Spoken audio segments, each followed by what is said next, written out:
Bom dia, hoje é nosso último dia aqui em Cusco. Estamos saindo tarde, são 10 para as 10, estamos saindo agora. Não porque a gente acordou tarde, a gente acordou bem cedo, só que a gente veio com mala cheia e a gente fez algumas compras aqui. Então foi... Vamos dizer que a gente levou um tempo para conseguir fechar as malas, vamos colocar dessa forma. E eu tô fudido, porque a Bia e o Vitinho vão para casa e daqui eu ainda sigo para Lima e viajo mais pelo Peru e, enfim, vou seguir.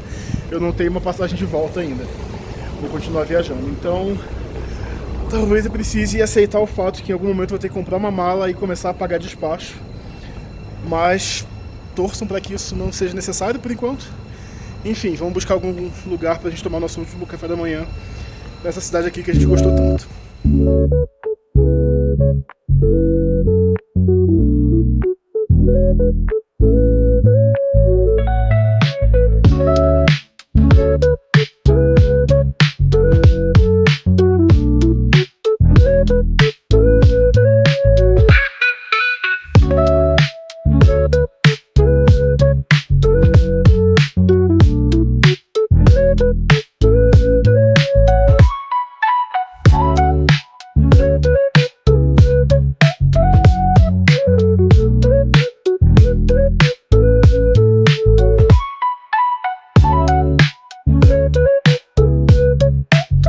Então, a gente estava andando para catar café da manhã, a gente viu um lugar bem pequenininho e entrou para olhar o cardápio. Aí a moça falou que o café da manhã era em cima. A gente subiu e é isso aqui que eu mostrei grandão. Sendo que tem um outro salão. E, aliás, tem dois outros salões, então quando a gente vai indo embora eu mostro para vocês, mas fomos surpreendidos, gostamos bastante. Se a comida for boa, eu já deixo aqui a recomendação também. Chegou aqui a nossa comida, eu pedi uma empanada uma mista, né, que é ramão com queijo. Que é presunto e queijo, normal, né? E sempre vem um limãozinho quando a gente pega empanada com alguma carne de porco, eu acho isso bacana. E um moca, que é gigante, tomara que seja tão bom quanto. A Bia pediu a mesma coisa, e Vitinho pediu umas torradinhas com manteiga e geleia, né? Geleia. E um afogato. Depois eu conto pra vocês se estava tão gostoso quanto bonito. Tá cheiroso, tá? A empanada tá bem gostosa. Só que assim, normal, não tem nada demais. Tá bem gostosa, bem feitinha, mas é uma empanada como qualquer outra. Agora o moca... eu acho que é um dos melhores que eu já tomei assim na vida. Posso colocar no top 5 facilmente. Tá muito gostoso, muito bom.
Chegamos aqui ao provavelmente o último museu que a gente vai visitar em Cusco, que é a Casa Concha, que ele tem muitos itens que foram encontrados em Machu Picchu.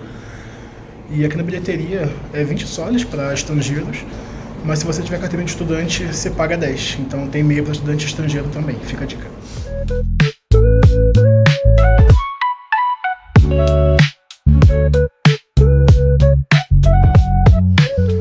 Aqui não pode filmar, mas pode tirar algumas fotos, então depois eu deixo algumas fotos passando aí pra vocês. Vou lá visitar, depois eu conto como é que foi. Então, visitei aqui a primeira sala, vou deixar algumas fotos aqui no cantinho. E basicamente ela explica aquilo que eu falei lá em Machu Picchu mesmo, né, que o Hiram Bingham descobriu, entre muitas aspas, Machu Picchu, né, que nunca esteve perdida. A galera que morava na região sabia onde estava. Ele fez toda a questão da vegetação, de limpar a vegetação, queimando tudo. Só que na hora de escavar, eles foram escavando de qualquer jeito. E aí, enfim, isso dificultou muito para conseguir colocar as coisas em ordem para entender como é que eles viviam, né? Então ficou meio bagunçado de vendo algumas coisas porque eles mexeram em tudo de qualquer jeito. Saí aqui da segunda sala, ela tem uma sequência de fotos que vai mostrando o Hiram Bingham perguntando para os locais onde é que estavam as ruínas, né, de Machu Picchu, a galera mostrando ele onde estava, né, indicando o caminho. E o mais legal ali é um mapa que foi feito em 1912, depois de eles queimarem tudo para mapear a cidade, e que foi por um século inteiro, até um pouco mais, o mapa mais importante de Machu Picchu que tinha sido feito até então. Ó, aqui esse buraco com piso não dá pra mostrar direito, não dá pra tirar foto porque tá dando muito reflexo, né? A gente teve que chegar bem pertinho, quase de cota ali, e tampar assim pra enxergar. Mas é um pedaço da fundação de Cusco, né? Desde a época do Império Inca. E que provavelmente ali era um espaço ritualístico, porque foram encontrados ali objetos de cerâmica, alguns desenhos nas paredes, né? Então tudo indica que era usado para rituais. E foi descoberto esse pedacinho aqui só em um estudo arqueológico do próprio museu, que foi escavado em 2007, então é bem recente. Nossa, a Inti agora lançou uma luz forte ainda. Essa sala que eu acabei de visitar tem uma maquete gigante de Machu Picchu, bem bonita, uma das maquetes mais legais que eu já vi assim. E tem um vaso também bem inteirinho, vou colocar as fotos aqui do ladinho. Mas, cara, bem bonito, a gente ficou um tempo ali admirando a maquete. E uma coisa que foi muito legal foi a gente olhando a maquete, né, e tentando seguir o caminho que a gente fez do nosso circuito lá para Machu Picchu. Até sentei para poder falar com calma da sala que a gente acabou de visitar.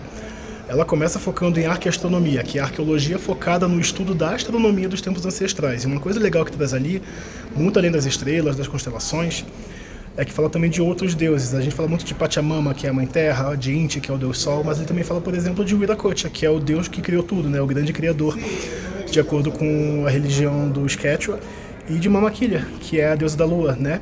Além, claro, de várias outras deidades, porque os incas eram politeístas e tinha deuses relacionados a cada elemento natural, tudo que eles podiam ver, sentir e tocar. Também tem ali um monte de vaso de cerâmica bem grande que eles produziam e armazenavam a chicha, que é uma cerveja feita de milho, né? Uma bebida alcoólica, né? Não é igual a cerveja que a gente tem hoje, que eles usavam muito para fazer oferendas aos deuses. Não era geralmente com alimentos ou com outras coisas, era sempre com cerveja.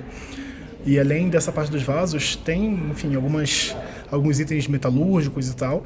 E tem algumas, por exemplo, tem uma túnica, um unku, que era unku, não sei qual é a pronúncia correta, que era a túnica feita de de pelo de vicunha, que é um camelide, né, um primo das leões e das alpacas, que é selvagem, e por isso ele era mais difícil de obter e era reservado só aos incas mesmo, né, aos governantes, quem estava no alto escalão. Tá ali exposto, tirei foto, devo ter colocado aqui já na edição. Tem também um quipo, que era um sistema de registro, que consistia em cordas de diferentes cores, que eles iam de acordo com o tamanho da corda, com o nó que eles davam, com a cor, iam registrando informações, não só de números e contabilidade, mas de tudo que acontecia. Então, cara, muito legal até agora a Casa Conte, é um baita museu. Saindo de mais uma sala antes da gente ir para a parte de cima do museu, ali é tipo a casa do Inca, que tem uma representação de como é que era a casa do Sapa Inca, né, que era o grande imperador, o governante máximo do império. Mas o mais legal ali, tirando essa representação, que tem alguns vasos e tudo, e a própria história que tem, é que tem duas múmias ali. As múmias, né, já falei isso em alguns outros vídeos e acho que qualquer pessoa que já estudou um pouquinho sobre múmias, já viu alguma coisa a respeito, não era todo mundo que era mumificado, você tinha que ser muito importante. Então, quando alguém importante morria, era mumificado, sempre numa posição tipo dessas fotos que eu botei aqui na tela, né? Em posição as múmias incas. E ficava em casa, a família cuidava, tratava, eles assumiam uma posição de waka, né? Waka é a palavra para tudo que é sagrado, que é religioso, participavam de cerimônias, recebiam sacrifícios, honrarias. Então, toda pessoa de alto escalão, todo VIP, né, Inca, VIP da cultura Inca, da cultura Quechua, quando morria era mumificado, né? Todo não, né? Mas de maneira geral tendiam a ser mumificados, a família cuidava e eles mantinham no pós-vida todas as honrarias, as honras, as celebrações, o reconhecimento que eles tinham em vida. E uma coisa bem triste que aconteceu, que a gente viu lá quando visitou Pique Yacta, o guia estava explicando, né, que quando os espanhóis invadiram, eles, enfim, viram uma sociedade que cultuava o sol, a lua, a água, os elementos naturais, e não o Deus cristão que eles tinham. Tiveram isso tudo com o paganismo, naturalmente, e viram as múmias, né, as pessoas cuidando dos seus parentes mortos em casa, mumificados. Então por que tem tão pouca múmia da época do Império Inca? Porque os espanhóis pegaram essas múmias todas, levaram para a Plaza Maior de Cusco e queimaram. Agora você imagina como é que deve ter sido para o povo quechua, né, para as famílias que continuavam cuidando das suas múmias como se fossem entes, os seus entes queridos, né, como se estivessem vivos ainda, ver todo mundo sendo queimado. É como se você visse seu pai ou sua mãe sendo queimados em praça pública, ainda vivos, porque para eles ainda estava, né, por causa das honrarias e tudo. Então eles queimaram muitas múmias que eles encontraram, por isso que tem tão poucas aqui. Então é bem triste a história, mas uma coisa muito legal de estar visitando aqui é que muito do que a gente conhece em Cusco e nos arredores, a gente não tem aquela visão eurocentrista que a gente costuma aprender na escola no Brasil. A gente tem a visão do povo daqui. Como é que foi aqui, como é que era aqui e quais foram as consequências da invasão espanhola. Isso é muito bom a gente ter a oportunidade de conhecer esse outro lado da moeda. Aliás, uma correção, o outro lado da moeda não, o outro lado da história. São conceitos bem diferentes um do outro, né?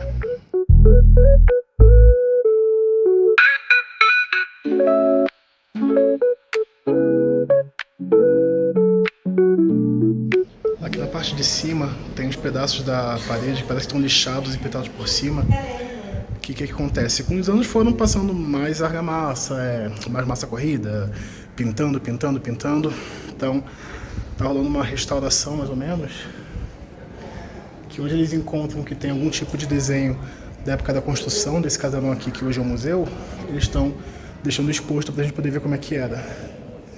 Como tô na área externa, acho que pode filmar. Mas de qualquer forma, eu vou deixar algumas fotos aqui do lado passando pra gente tentar ver em detalhes.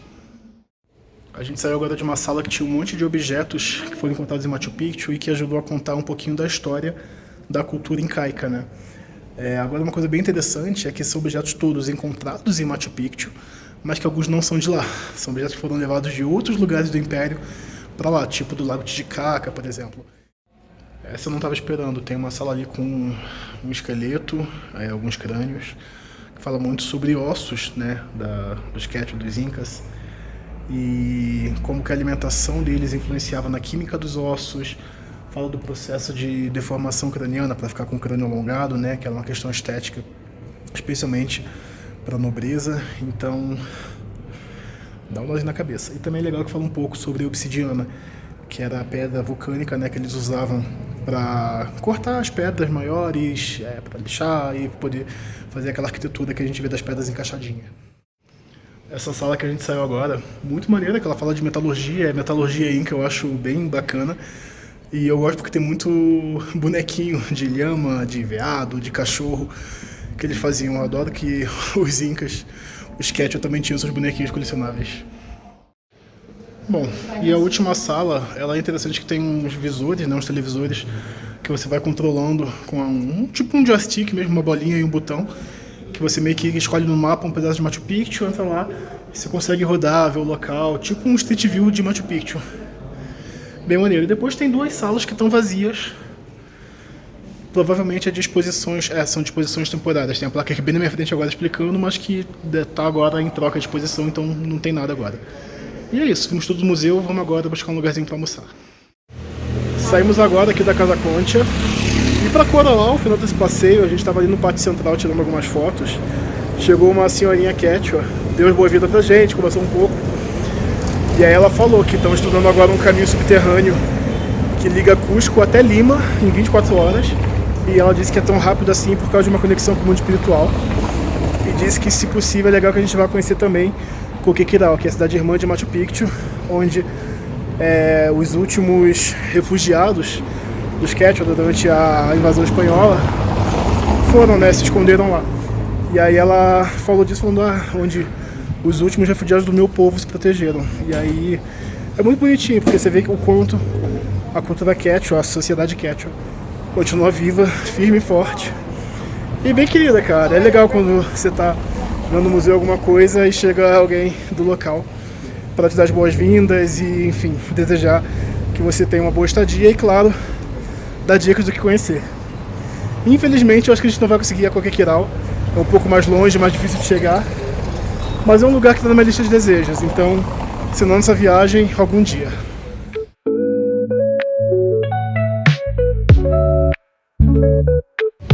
Como hoje é o último dia em Cusco, a gente está só vendo basicamente agora lojinha de artesanato pra gente pegar umas lembrancinhas. Mas tá difícil porque tudo que eu gosto é muito grande, não cabe na mala, ou vai quebrar ou tudo junto. Tá difícil pro meu lado.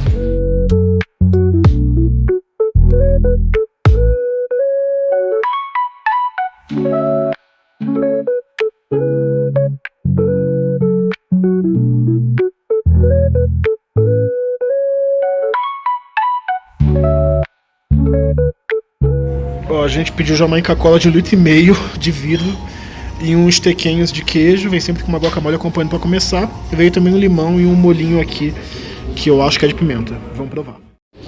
Ó, chegou aqui meu prato, eu pedi uma alpaca parrilha, última alpaca de Cusco. Veio com umas batatinhas andinas e me mandaram uma linguiça extra, que nem tava no cardápio. Gostei.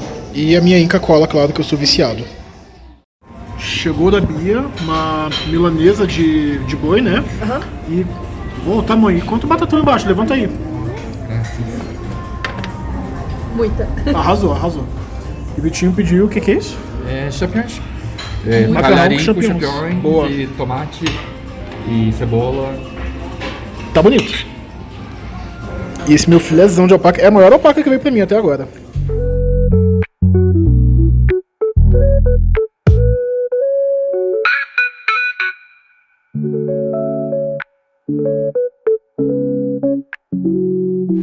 Cara, foi um dia basicamente depois do museu e do almoço. Inclusive o almoço estava bem gostoso, tá? Vale a pena. Recomendo, na edição vou ter deixado aí o nome e o endereço do restaurante. Mas foi um dia de procurar lembrancinhas, né? Comprei só um imã, que era um imã que eu tinha visto o conceito, ele já tinha adorado, mas só achávamos muito defeituosos, muito mal pintados. Aí achei um direitinho de Machu Picchu e comprei. Agora, a mesma coisa que acontece em Aguascalientes, de não ter imã da cidade em si, só de Machu Picchu, acontece aqui em Cusco também. Tem imã de Machu Picchu, da Vinicunca, de Morai, de Maras, de Chincheiro, de tudo.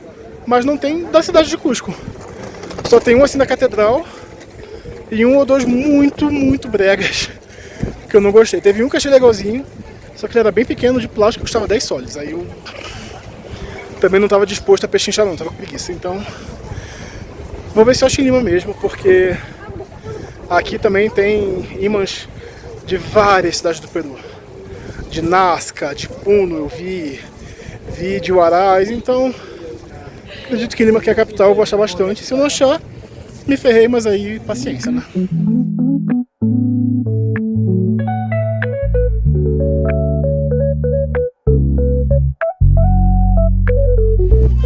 E agora eu vou estar pro hotel só para pegar a mala e chamar Uber pro aeroporto, porque são 4h15 e meu voo é 6h15, então eu já devia estar chegando lá. Então, do aeroporto, eu volto a falar com vocês. Beijo.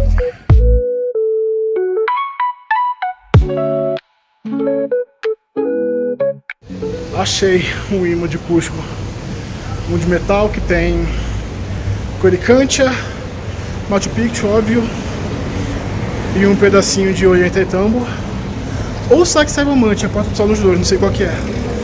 Mas já contemplou mais o que eu queria, bem bonitinho. Então assim que possível eu mostro. Agora eu corri pro hotel.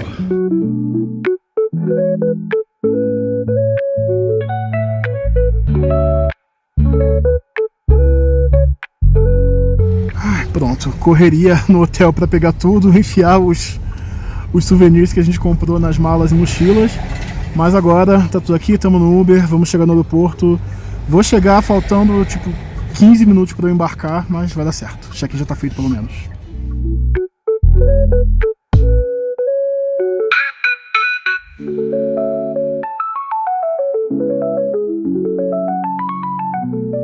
Cheguei no aeroporto bem a tempo e aqui eu me despeço desses dois, que eles voltam pro Rio, eu fico sozinho, gente. Beijo. direto pro segundo piso para embarcar. O segurança nem deixou a gente entrar na área de pré-embarque, que é só para quem tem que fazer check-in e despachar a mala. Que eu achei bom. Você vai falar, cara, até o segurança mandou não despachar, então eu não vou despachar e já vou reclamar.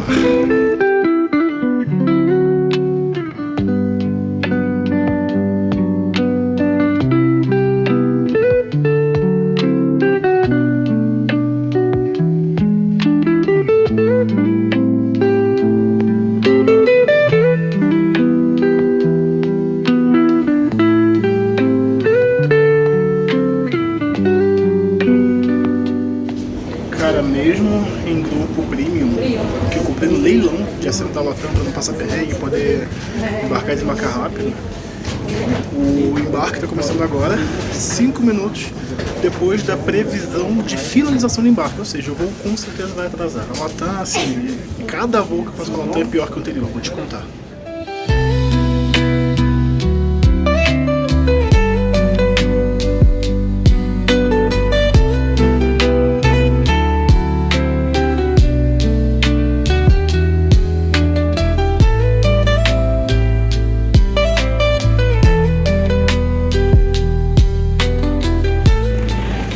Cheguei a Lima para dar agora continuidade a essa viagem para o Peru. Lima é a segunda etapa.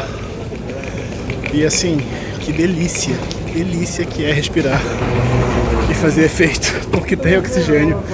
Que saudade de estar no nível do mar, gente, sem sacanagem. Valorize o oxigênio. E assim, celebrada a vitória de ter oxigênio de novo. Cara, eu participei de um leilão que eu comprei passagem econômica normal pra vir pra cá. Só que eu tava no grupo 5, uma fileira lá atrás, e a Latam tá dando muita dor de cabeça, obrigando o despacho de mala de cabine. Você compra a cabine e te obriga a despachar. Aí eu falei, cara, deixa eu ver esse esquema de leilão que eles têm, fazer um teste. Aí eu fui e coloquei um lance lá de $7 e me deram um upgrade para a primeira classe. Eu entrei no grupo 1, que é o grupo Premium, fiquei na fileira 1. Então assim, tudo ótimo. E a diferença de tratamento é bizarra. Eu lembro que vindo de Lima para Cusco, quiseram despachar minha mala. Eu tive que reclamar, bater o pé, Fui com ela na cabine. Só que assim, agora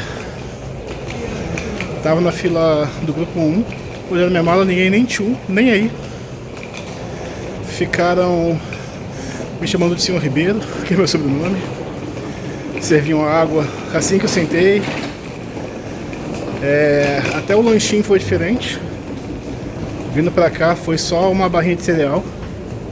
Agora teve batatinha, teve muffin, então assim. A gente fala que dinheiro não compra felicidade, compra. Não tô dizendo que eu tenho muito, nem que eu tô vivendo isso, foi um lance relativamente baixo. Só que, cara, a diferença de tratamento foi absurda. Vou ficar por aqui, um beijo pra vocês. Se inscreve no canal, deixa aí seu like.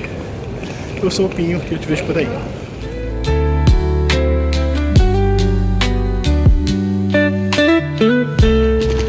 Só 2 adendos. Adendo número 1.